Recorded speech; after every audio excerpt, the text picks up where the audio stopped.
from Keisha. Yeah, Keisha Thomas. Yeah. I guess I gotta give you a prop. Sure do. Yeah, I guess you do.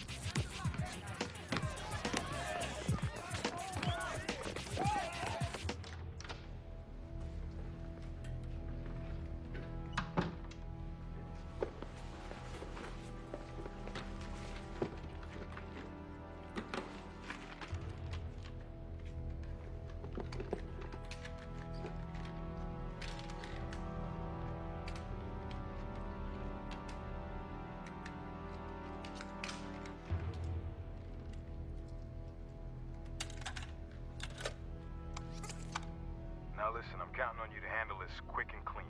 You fuck it up, a lot of people are gonna come asking a lot of questions. Everything's already in motion. I'm only here to discuss one thing with you, and that's my money. It's all here. 12,000. Count it if you want. When's the trial? Starts on the 21st. That gives you less than a week to make sure Hernandez doesn't take the stand. It's a done deal. He'll be out of the way by tomorrow night. I'm heading over to Vernon Street, Joe. Nobody on Vernon Street no more. Lucky Charlie's going to the horses. I'm going with him. I can't let you go, Uncle Pete. Maybe tomorrow.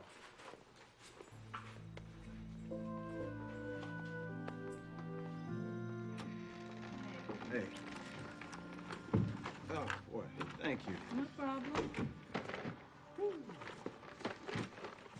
Kenny, you never told me what happened with you and Ahmad. What do you mean? You were supposed to talk to him about the condom. Oh, that's all taken care of, baby. You sure about that? Oh, I'm sure. Come with me. Okay. Max, what are you doing? Showing you what your son's been up to.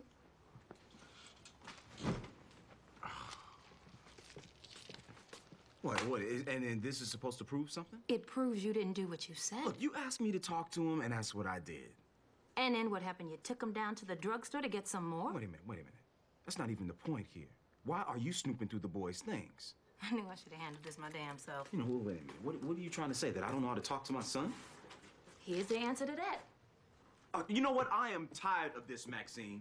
Now, the boy is 12 years old. When I was his age, I carried condoms around in my wallet for years before I even know what to do with them. It's just a rite of passage, all right? Oh, so this is just a man thing? You know what? I didn't want to go there, but yes, it is, Maxine, and you couldn't possibly understand. Carrying a condom in his pocket means he is ready to screw. I don't need a dick to understand that. Listen to me. These give him opportunity. They put the idea in his head. That scares me. Well, it shouldn't. He's just being a normal boy. Oh, so when Kelly gets old enough to carry around birth control pills in her purse, will that mean she's just being a normal girl? What? Yeah, in fact, let's just go tell her right now it's okay. I mean, she's 4. You know what? This is ridiculous. No, Kenny, you acting like it's no big deal that your child, even your male child, is interested in having sex is ridiculous.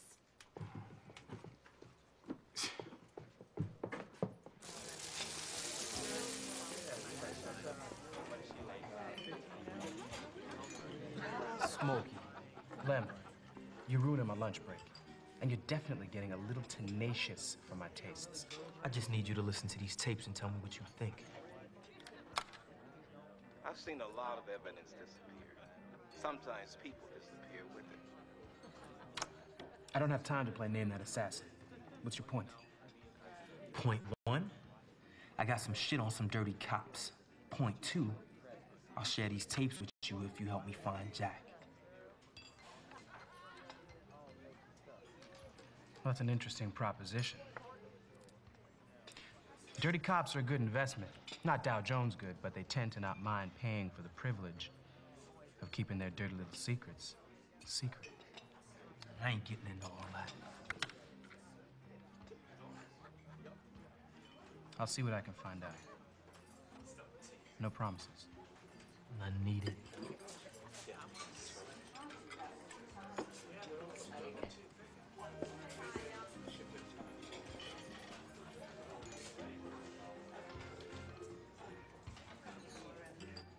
STDs is an official abbreviation for sexual transmitted diseases.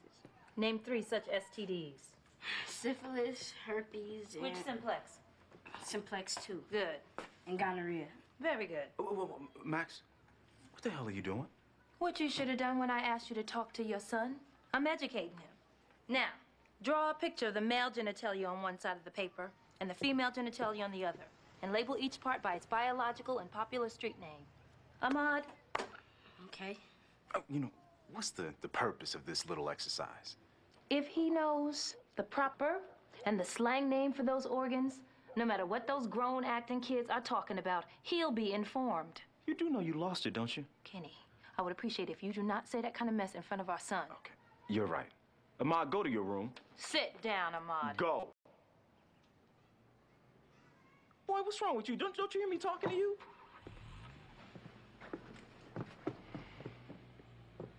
The only reason I did not stop him is that I did not want to humiliate him any more than you already did. Me? Humiliate him? You got him trapped in boot camp with this 1970s health ed book, and I'm humiliating him? These are my books from junior high school, Kenny. And at least I'm trying to offer him some kind of information. You are making a big deal out of nothing. All right, now you're gonna keep acting like this. You're gonna make him think that he's some freak. Kenny, I have done nothing but raise that boy for the last 12 years. Now you trying to tell me I can't even do that? Leave it alone, Maxine. Just leave the boy alone. Okay, I will leave it alone and let you handle it, or not handle it, any way you want. Thank you.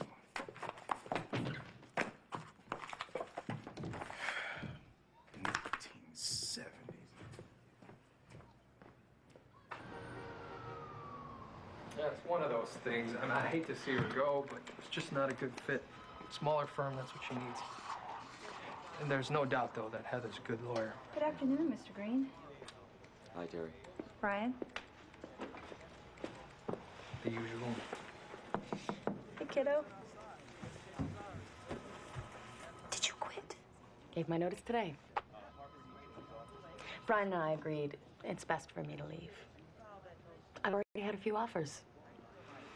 Everybody wants an attorney who used to practice at Green Norris.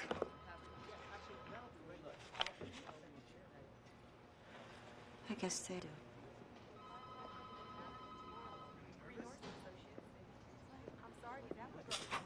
Brian, can I talk to you in my office, please? Hang on to that for me. Yeah, got it.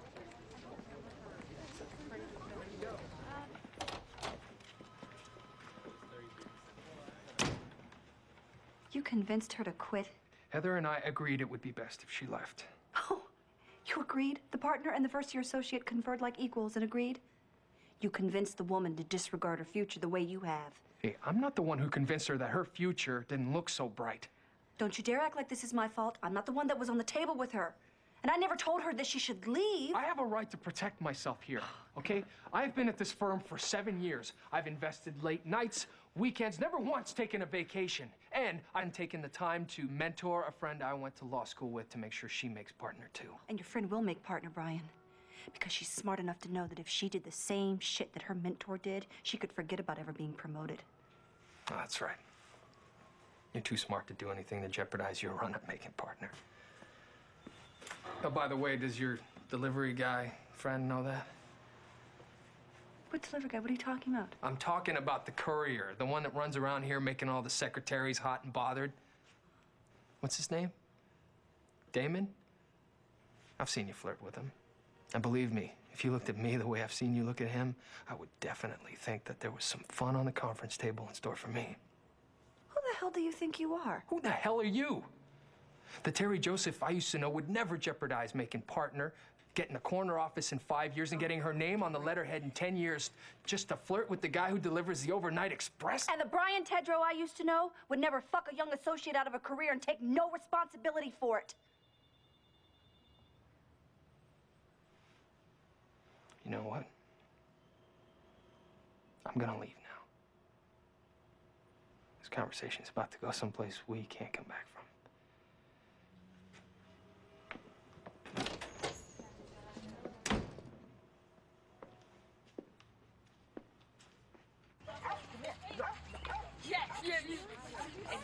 It's funny how everything changes when you tell a really big lie that gets you much respect from your homies. You feel like the man. You feel like the world is yours. Hey, Keisha?